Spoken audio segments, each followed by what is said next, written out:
At my husband's work event, I caught him flirting with his coworker while I danced alone, pretending not to see me. When I confronted him, he sneered. "I'm not tied down. You can stay or leave, but I'm not changing." As I walked away, I felt a mix of betrayal and empowerment. His arrogance would cost him everything. I watched my husband's arms wrap around another woman's waist, his lips brushing against her ear as they swayed to music I could no longer hear over the roaring in my head. The champagne flute in my hand trembled, golden liquid sloshing against crystal, as Mason threw his head back and laughed at something Abigail said. He hadn't laughed like that with me in months. 12 hours on my feet at Pete's Diner had left blisters that stung against my rarely worn heels. I'd rushed through a shower, fought with mascara that kept clumping because my hands wouldn't stop shaking from exhaustion, and squeezed into a dress I'd saved for 3 weeks to buy, all to stand alone at his company's annual sales achievement dinner, invisible even in a room full of people. More champagne.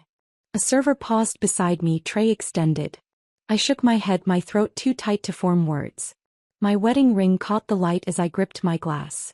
The small diamond nothing like the glittering rocks that adorned the fingers of Mason's female colleagues. 6 double shifts in a row had provided the money for Mason's new suit, the one that now pressed against Abigail's sequin dress as they continued dancing. He'd insisted he needed it to look the part of future sales director. I'd handed over my tip money without hesitation, believing in his dreams like I always had. "Claire, you made it after all." Sandra, Mason's office manager, appeared at my elbow. Her sympathetic smile told me she'd noticed what I was watching. "I wasn't sure you'd be here. Mason said you might be working tonight." My stomach clenched. He told them I wouldn't come? After all the arrangements I'd made to swap shifts? "I wouldn't miss it," I managed, the lie bitter on my tongue. "Mason's been working toward this promotion for so long." "Well, our department couldn't function without him," Sandra nodded, sipping her drink. "Though between us, he's been distracted lately. Abigail's arrival has certainly changed the dynamic." My eyes returned to the dance floor where Mason now had his hand resting at the small of Abigail's back, fingers splayed possessively against her dress. The same gesture he'd used with me when we first dated 5 years ago. Before the mortgage. Before his ambitions consumed our relationship. Before I became the support staff in his personal life. "Excuse me," I whispered to Sandra, setting my glass on a nearby table. The path to the dance floor felt endless. Each step sent pain shooting through my arches, a physical manifestation of the ache spreading through my chest. Couples moved around me, their laughter and conversation creating a suffocating bubble I couldn't penetrate. I reached them just as the song changed.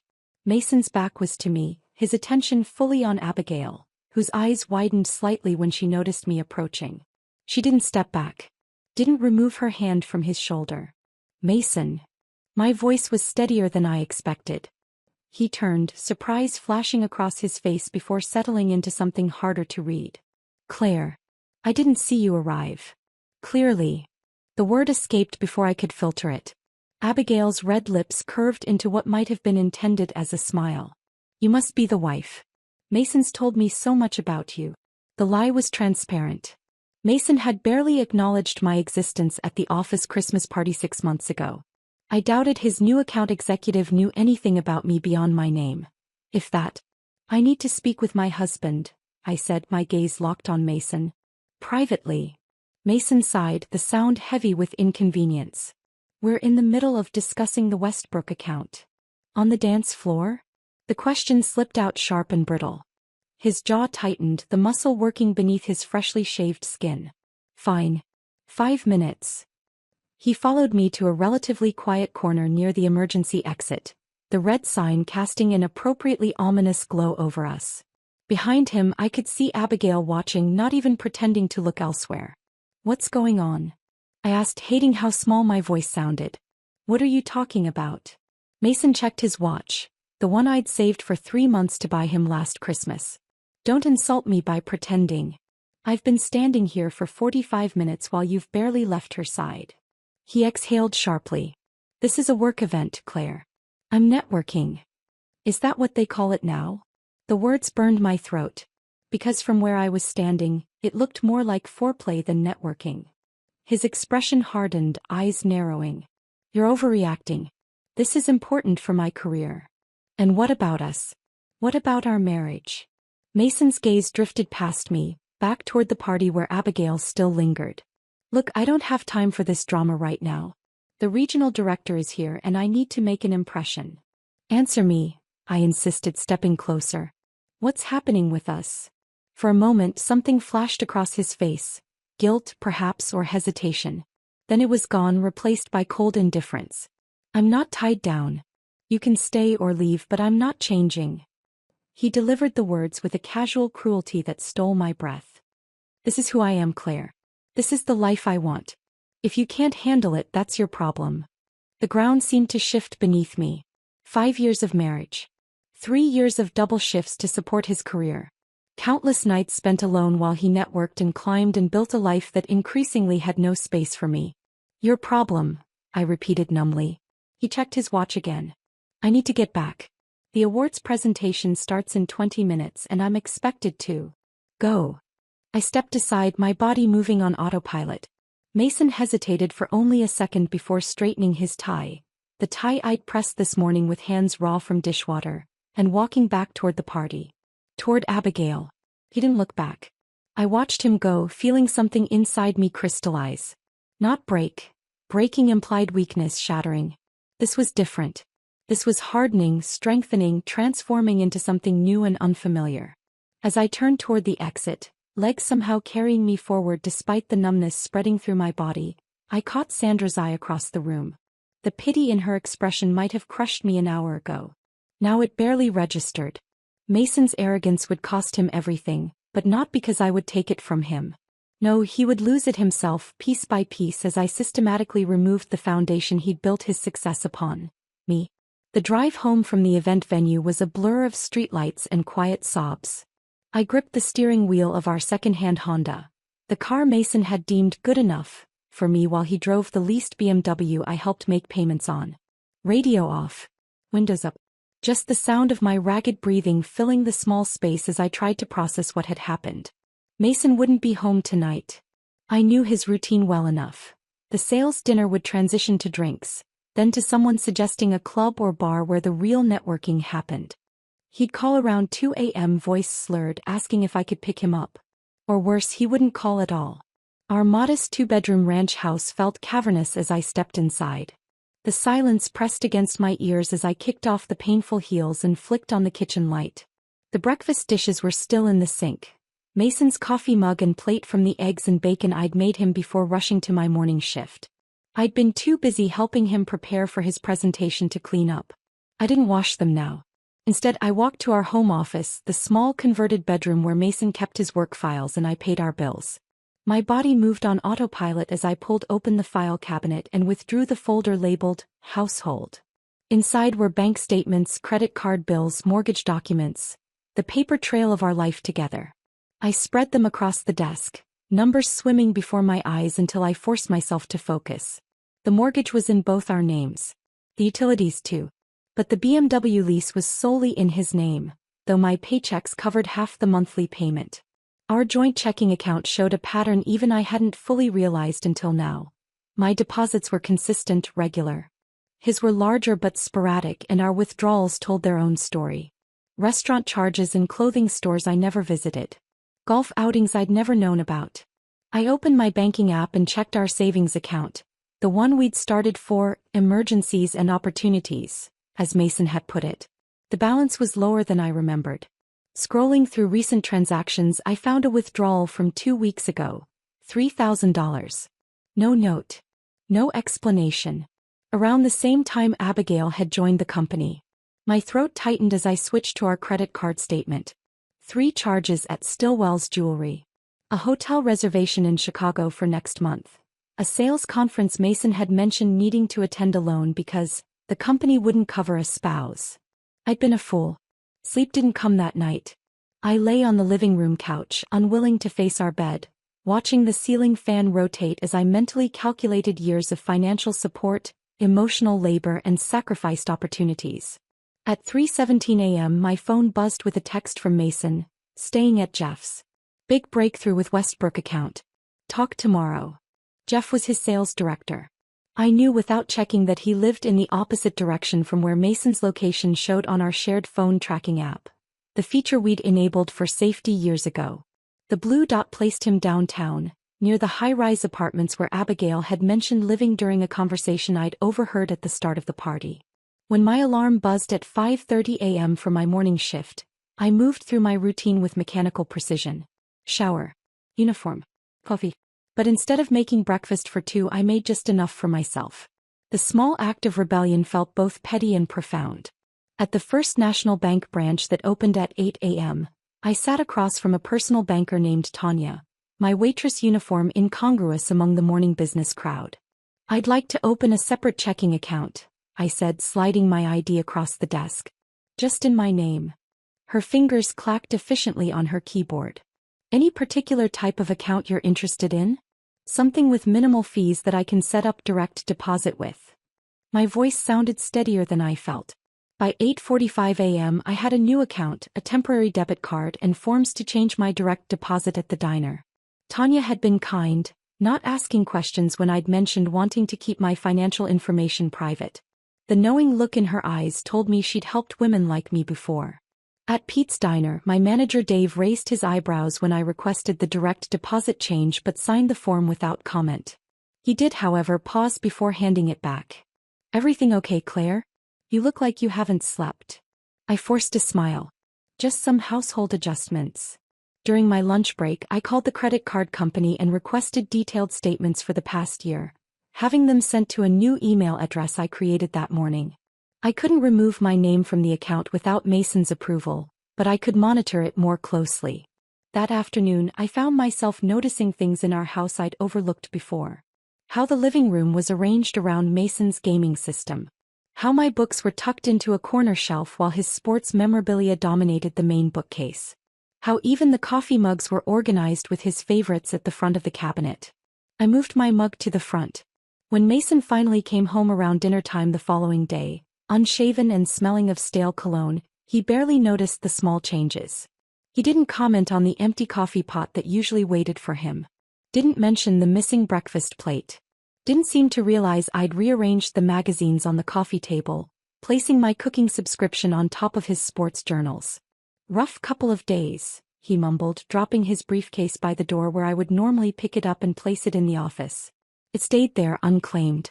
"But the Westbrook account is practically closed. Biggest commission of the year." "Congratulations," I said, continuing to fold laundry, only my own clothes in the basket now. His remained unwashed in the hamper.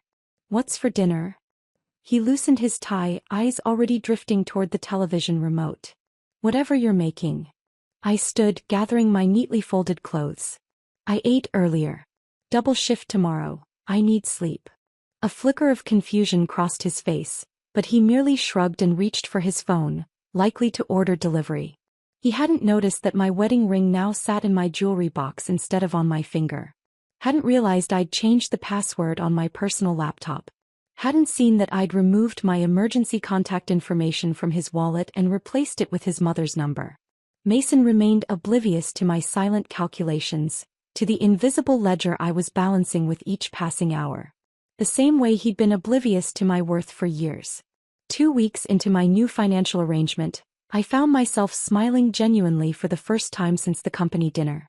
Mrs. Jenkins, a Tuesday morning regular at Pete's Diner, had just slid a crossword puzzle across the counter toward me during a quiet moment. "You seem different today, honey," she said, tapping her chipped red nail polish against her coffee mug. "Less hidden." I poured her a refill, considering her words. "Hidden? You always had this wall up. All smiles and yes ma'ams but nothing real behind it." She stirred cream into her coffee. "Today you look tired but you look real." I hadn't realized how much energy I'd been pouring into maintaining appearances. Not just for Mason but for everyone. The effort of pretending everything was fine had become so normalized I hadn't recognized it as work. "My husband and I are taking some space," I admitted, the words feeling strange on my tongue. I hadn't spoken them aloud to anyone yet. Mrs. Jenkins nodded, unsurprised. "Figured something was happening. You stopped wearing your ring last week." Had it been that obvious? I glanced down at my bare finger, the slight tan line the only evidence of what had been there. Don't look so worried, she chuckled. Most folks don't notice much beyond their own coffee cups. I just pay attention.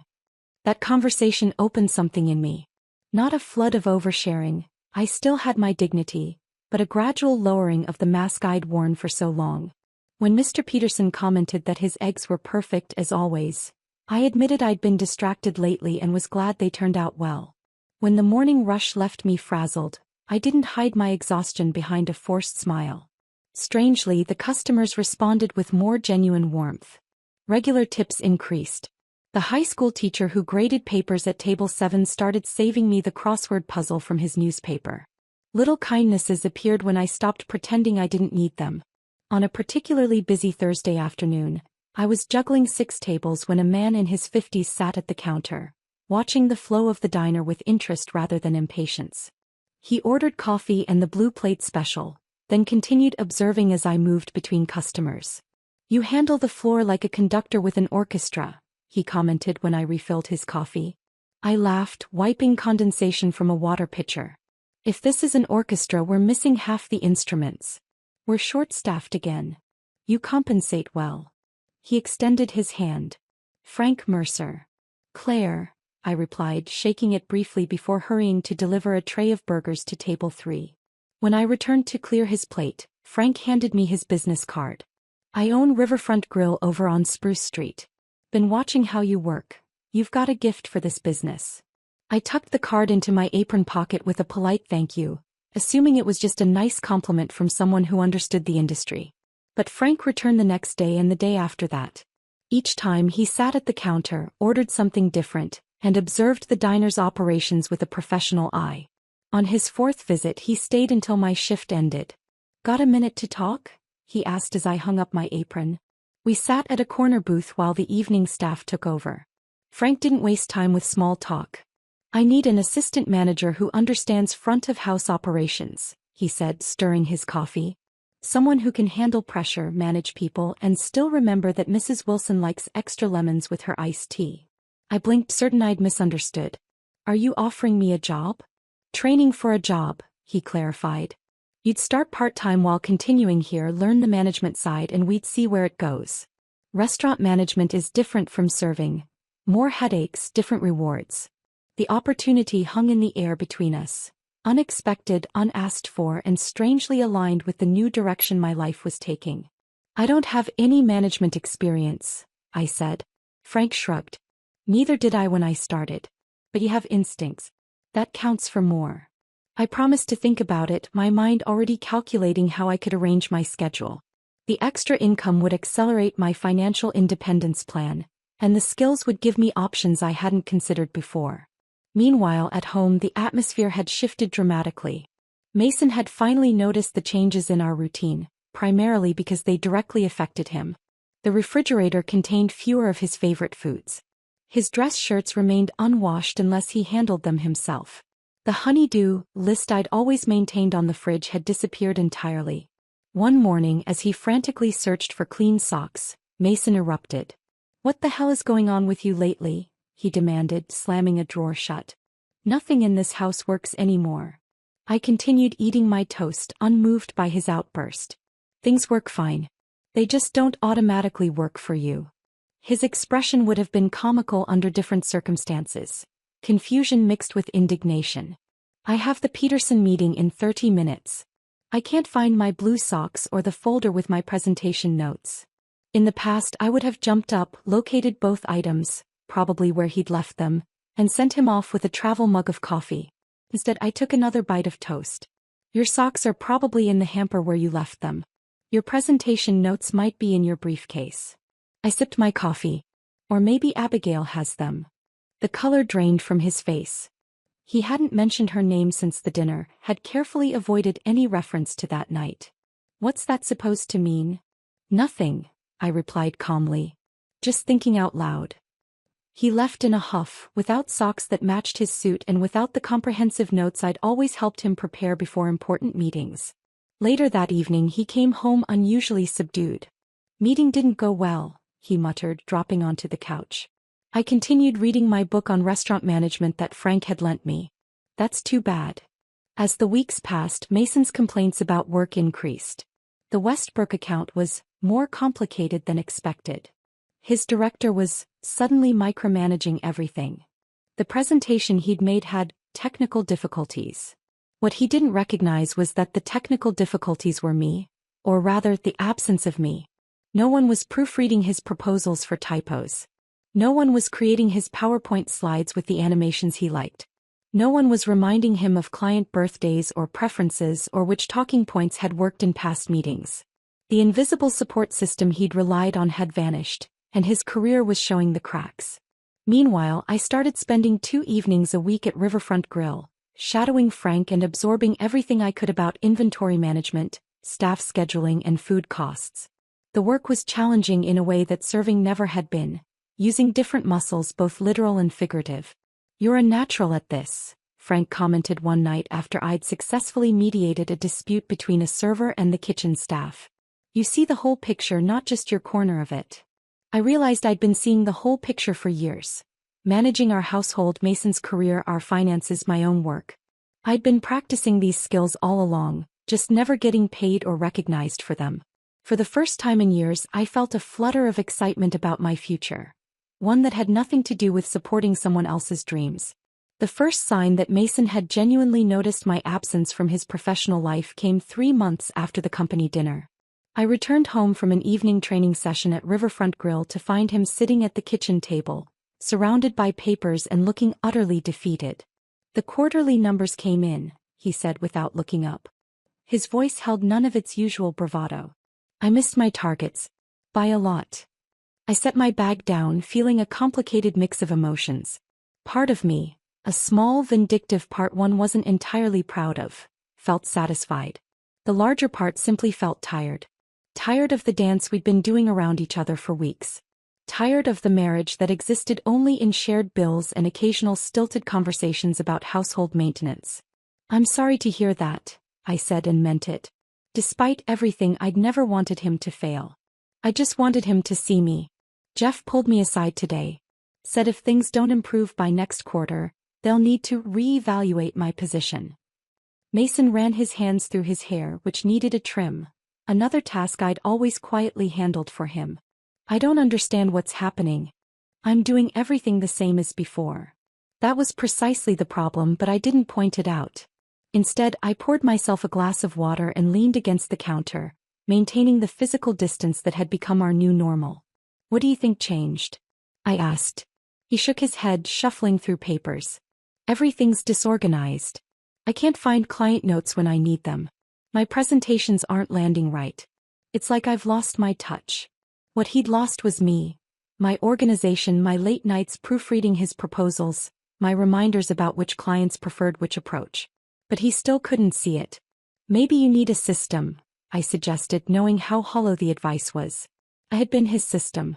The following week, I arrived at Riverfront Grill for my regular training shift to find Frank beaming. The lunch rush had just ended, and he motioned me to his office. A small space off the main dining room that somehow managed to be both cluttered and efficient. "Remember the Westlake business I mentioned? The corporate catering contract?" His eyes sparkled with excitement. "They loved your menu suggestions. Said it was exactly the fresh approach they were looking for." Pride bloomed in my chest. Unfamiliar, warming. "Really? I thought those were just practice exercises." "Nothing's just practice in this business." Frank leaned back in his chair. "I submitted your ideas with our bid. If we get the contract, I want you handling it. Full supervision from planning to execution." I blinked, momentarily speechless. "Frank, I've only been training for 3 months. And you've learned more in those 3 months than most people do in a year." He slid a folder across the desk. "This would mean a proper title. Assistant manager. Salary instead of hourly. Benefits." The folder contained an offer letter with a salary figure that made my throat tighten. It wasn't wealth by any means, but it was stability. Independence. A future I was building with my own hands. Later that night, I returned home to find Mason waiting with an uncharacteristic gesture. Takeout from my favorite Thai restaurant, candles on the dining table, and a small wrapped package beside my plate. "What's this?" I asked, setting down my bag. "A peace offering." His smile seemed genuine, if nervous. I've been difficult to live with lately. I thought we could use a reset. Part of me wanted to laugh at the inadequacy of his description. Difficult to live with hardly covered the dismissal at the company dinner or the months of taking me for granted. But I was too curious to refuse the dinner, too interested in seeing if he'd finally connected the dots between his professional struggles and his personal behavior. We ate mostly in silence, Mason making occasional comments about neutral topics. A new restaurant near his office, the weather forecast for the weekend. It felt like a first date with a stranger, formal and cautious. After the meal, he pushed the small package toward me. Open it. Inside was a jewelry box containing a pair of sapphire earrings. Pretty but not particularly to my taste. They were the sort of gift a man buys when he doesn't really know the woman he's buying for, despite 5 years of marriage. Thank you, I said, closing the box. They're lovely. I've been thinking about us, Mason began, reaching for my hand across the table. I let him take it, noting how unfamiliar his touch now felt. These past few months, everything's fallen apart. At work, at home. I finally realized what changed. I waited, wondering if the breakthrough I'd been hoping for had finally arrived. I lost my focus, he continued. Got distracted by office politics and new accounts. But I want to fix things now. Get back to how we were. My heart sank. He still didn't see it. How we were, I repeated softly. Yes. He squeezed my hand. You were happier then. We both were. I want that back. I gently withdrew my hand. Mason, do you remember what you said to me at your company dinner? When I confronted you about Abigail. His expression clouded. I was stressed that night. I didn't mean. You said you weren't tied down. That I could stay or leave, but you weren't changing. I met his gaze steadily. Those weren't stress-induced words, Mason. They were honest ones. Claire, please. And you were right in a way. You aren't changing. But I am. I stood up, retrieving the folder from my bag. I received a job offer today. Assistant manager at Riverfront Grill. I'm taking it. He stared at me, confusion giving way to alarm. Wait, you've been working at a restaurant? I thought you were just picking up extra shifts at the diner. I've been training for this position for months. I start next week. Mason's face flushed. Were you planning to discuss this with me at all? We have bills, commitments. I've been covering my half of everything, I said calmly. Check the accounts if you don't believe me. That's not the point. He stood now too, agitation making him pace. We're supposed to make major decisions together. That's what marriage is. The irony of his statement wasn't lost on me. Like your decision to publicly humiliate me? Or the decision to withdraw $3,000 from our savings without discussion? Or perhaps your decision about which hotel to book with Abigail for next month's sales conference? His step faltered. You've been spying on me? No, Mason. I've been waking up. I took a deep breath. I've consulted with a lawyer. I'm filing for divorce. The words hung between us, finally spoken after months of internal preparation. Mason's face cycled through emotions. Shock, anger, disbelief. You can't be serious, he whispered. I've never been more serious about anything. I gathered the earrings and returned them to him. I don't want these. I don't want a reset. What I want is a life where I'm valued, not just useful. Mason sank back into his chair, the reality of the situation finally hitting him. All this time while I've been struggling, you've been planning to leave me? No. All this time while you've been struggling, I've been finding myself. I headed toward the door, pausing before I left the room. The divorce papers will be delivered to your office next week. I've already arranged for a place of my own. As I walked away, his voice followed me, smaller than I'd ever heard it. Claire, please. I need you. Those words, the ones I'd longed to hear for years, now came too late. He didn't need me. He needed what I provided. The support, the organization, the foundation I'd built that made his success possible. And for the first time, I needed something more than being needed. I stood in front of the mirror in my new apartment, adjusting the collar of my blazer. A simple navy one I'd found at a consignment shop but had tailored to fit perfectly. Professional. Confident. My reflection showed someone I was still getting to know. A woman with purpose in her eyes and determination in the set of her jaw. Today marked my official first day as assistant manager at Riverfront Grill. The small one-bedroom apartment I'd moved into 2 weeks ago still had boxes stacked in corners, but I'd prioritized setting up my closet with my new work wardrobe, practical pieces that bridged the gap between kitchen functionality and management authority. My phone buzzed with a text from Frank. Staff meeting at 9. Bring your A game. I smiled, remembering how Mason used to text me before his big meetings. Not with encouragement but with last-minute requests. Iron my blue shirt.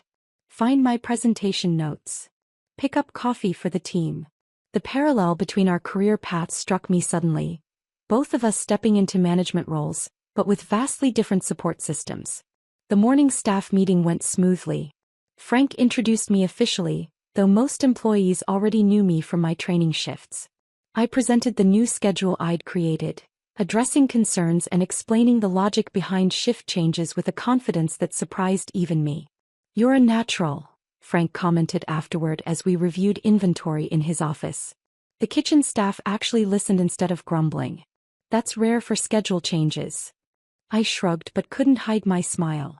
I just explained the why behind the decisions. People respond better when they understand the reasoning. Most managers never learn that. Frank handed me a thick binder. "Speaking of understanding things, I need you to familiarize yourself with these vendor contracts. We'll be renegotiating next month." The responsibility was daunting but exhilarating. For once, my organizational skills and attention to detail were being valued rather than expected and overlooked. That afternoon, my lawyer called with an update on the divorce proceedings. Mason had finally signed the settlement agreement after weeks of delaying tactics and emotional appeals. The division of assets had gone largely as I'd planned, thanks to my meticulous documentation and financial foresight. "He seemed surprised by how prepared you were," my lawyer commented. "Especially about the separate accounts." I thought about the small acts of financial independence I'd begun months ago. The redirected tips, the separate account, the careful tracking of joint expenses. Those silent calculations had given me options when I needed them most. "When will it be finalized?" I asked, watching the dinner prep start in the kitchen through Frank's office window. "About 30 days. You'll be officially divorced before summer."